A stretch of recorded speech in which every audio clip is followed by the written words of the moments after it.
Tot i que tingui l'aspecte d'una classe i que a primer cop d'ull no sembli una activitat molt esportiva, tota aquesta gent té molta relació amb l'esport. Estem a una de les formacions de coordinadors que organitza el Pla Català d'Esport a l'escola. Unes trobades que serveixen per posar en comú experiències i trobar la forma de millorar el funcionament de les activitats esportives extraescolars. En Paco és el coordinador esportiu de secundària de l'Institut Manuel Sales i Ferrer d'Ulldecona. Hola, Paco, què és això que us estan explicant? Doncs ens explicaran el funcionament del raid d'avui. Un raid?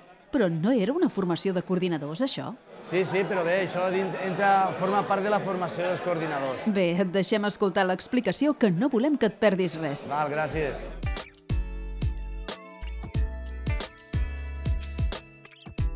La Laura també és coordinadora, però en el seu cas de primària, concretament de l'Escola Pere Viver de Terrassa.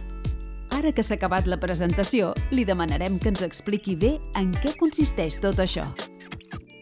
Bueno, perquè ens han explicat, el raid és fer diferents proves esportives on el farem dins del medi natural i consisteix en demostrar les nostres habilitats motrius i les nostres estratègies. Les formacions de coordinadors són sempre així? Bueno, normalment les formacions que hem fet hi ha una vessant teòrica, com ara que ens han explicat el que farem, i després fem unes activitats, però fem unes activitats, ens expliquen de què fan les activitats i després anem a fer unes altres. Però en plan més competitiu no ho hem fet mai. Després d'aquesta part teòrica, el Paco, la Laura i els altres participants de les jornades de formació es distribueixen en equips i es disposen a començar la part pràctica, que inclourà activitats d'allò més diverses. Principalment el que farem són 3 activitats, que és una de rem a dins del pantà de Rialb, una altra de BTT i una altra de marxa nòrdica a peu.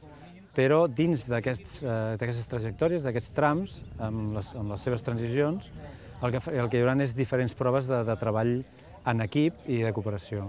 Com se us va acudir muntar un raid d'aventura per la formació d'aquest any? Aviam, nosaltres el curs passat, després de fer l'última formació, el que hem fet és fer unes enquestes, enviar una enquesta a tots els coordinadors del Pla Català d'Esport a l'escola, i una mica de les respostes vam creure, no que fossin les majoritàries, però sí que eren les activitats diferents que havíem fet fins ara. La primera prova del raid consisteix en un trajecte amb caiac, una disciplina que no sabem si dominaran massa el Paco i la Laura. Per calmar els nervis, abans de començar els hi preguntarem per coses que coneixen bé.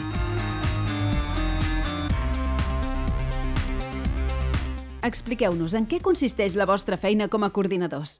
Doncs la nostra feina de coordinadors consisteix en el centre, evidentment, en el que estic, és muntar activitats de caire extraescolar, 3 tardes per setmana i en cap de setmana també en dissabtes perquè els alumnes no es puguen augmentar les seves hores de pràctica esportiva. A primària i a secundària és el mateix o hi ha diferències?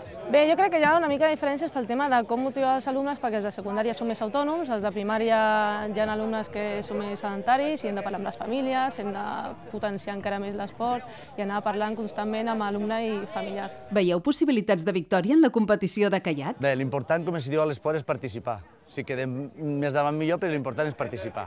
Bueno, ens agradaria, som un grup bastant competitiu, però sobretot és el treball cooperatiu i saber divertir-nos i observar com juga tothom i fer bona pinya.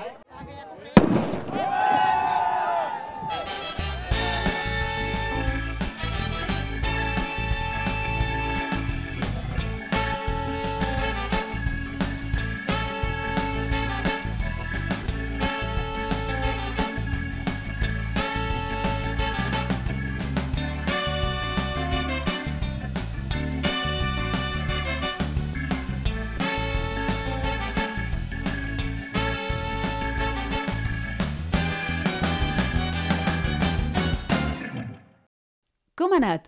Laura, et veiem una mica mullada. Sí, perquè ha sigut un inici una mica dur. Ens hem fet una miqueta l'entrebanc entre unes canes i unes altres i al final de l'activitat tenia que saltar i m'he enfonsat fins a l'aigua. Se necessita coordinació en la parella en la que vas a l'embarcació i al final ho hem aconseguit, que de fet és del que es tractava.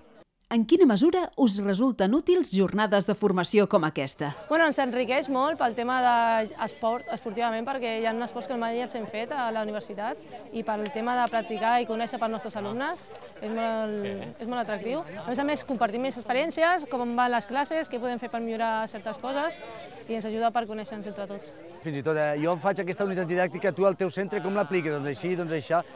I també conviure. La convivència 2 dies conjuntament és molt important. Doncs res més, que vagin molt bé les proves que us queden. Això que sigui, sí. I que guanyi el millor. Gràcies. Tot i que amb coordinadors com ells, que viuen l'esport amb aquesta passió i bon humor, estem convençuts que al final qui hi surt guanyant són les escoles i, sobretot, els seus alumnes. Equip! A guanyar!